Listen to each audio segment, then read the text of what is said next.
happening at the AG's office, and there's nothing easy that lies ahead at the AG's office. And what we do isn't going to make people happy in the short term, but it will make everyone really, really proud in the long term.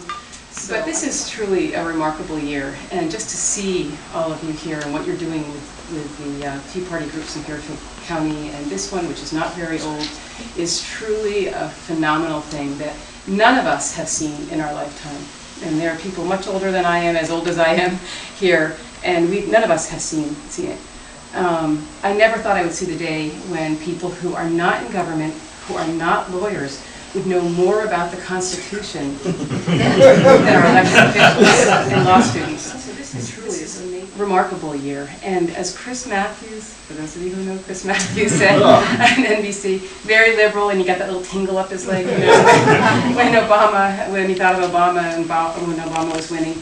Well, Chris Matthews, and I only saw a little bit of what he said in the last week, is now saying that this is not, this Tea Party thing that he's trying to understand is not a one-year thing, it's not a two-year thing, it's not a four-year thing, it's going to be a generation, he said. It is going to at least remake America for a generation.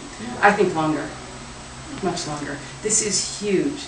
And when your kids and grandkids ask you, where were you in 2010 when it all started, you know, you can say you were here in this little room when you a lot of other things to do.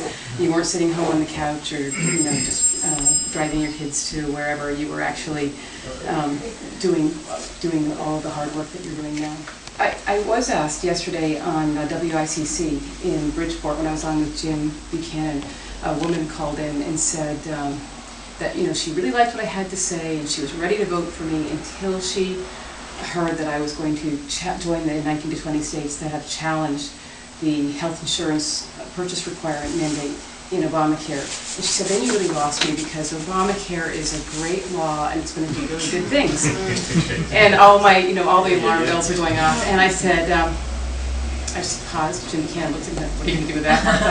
And I just paused and I said, have you actually read that bill? And she goes, well, no. And she said, but nobody else has either. And I said, that's just the point. I said, how do you know it's good? I said, that's just the point. And then she said, but those and she went right from that to those Tea Party or people are raised. And I said, no. And I just spoke, as she was talking, I spoke over her, which I didn't want to be rude, but I just said, no, no, no, as she's going on and on about those Tea Party folks who are so racist. And then at the end, Jim Buchanan said, but you're a Democrat, aren't you? And she goes, yes. It was clearly a plant that had been given a script to call in and say, I really liked you until, sound like a woman who would say, I'd like you until, attack on the party line on Obamacare, and then attack on Tea Party people being racist. And I'm very, very firm. To Election Day and after Election Day, I couldn't care less about getting reelected. And when people ask me why I want to be Attorney General, I don't. I really don't. I care about my state, I care about my country, it's a self-government and all expected. And we have been given a lot, and we're expected to give back a lot. And that's what I'm doing, and that's what all of you are doing. So we're going to do it right. We're going to pull a Chris Christie. They'll never have seen this before in Connecticut, the editors.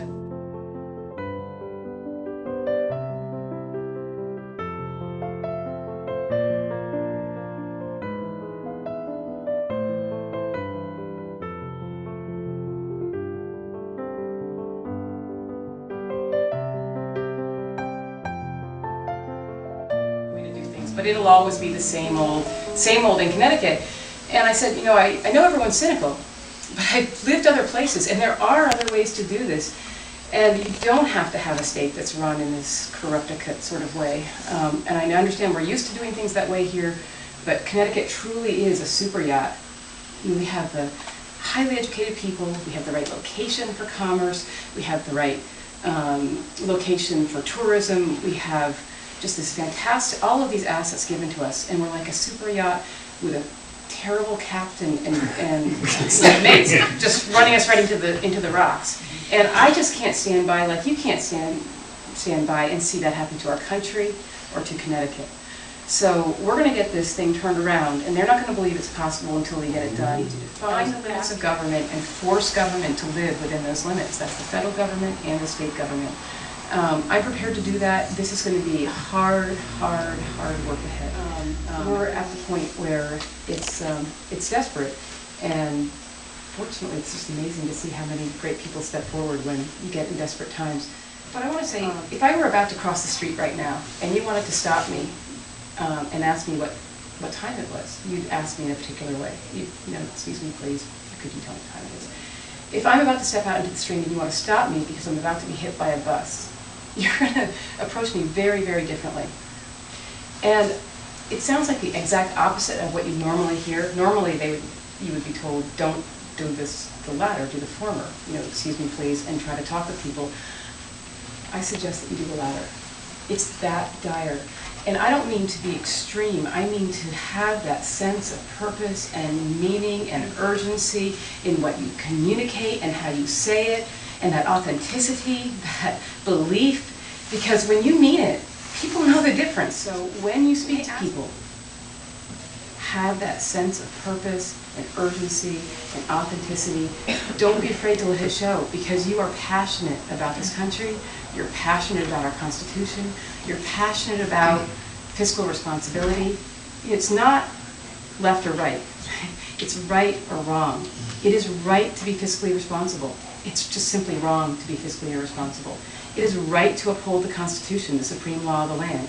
It's simply wrong to ignore it, act as if it doesn't exist, or just simply not read it and understand it.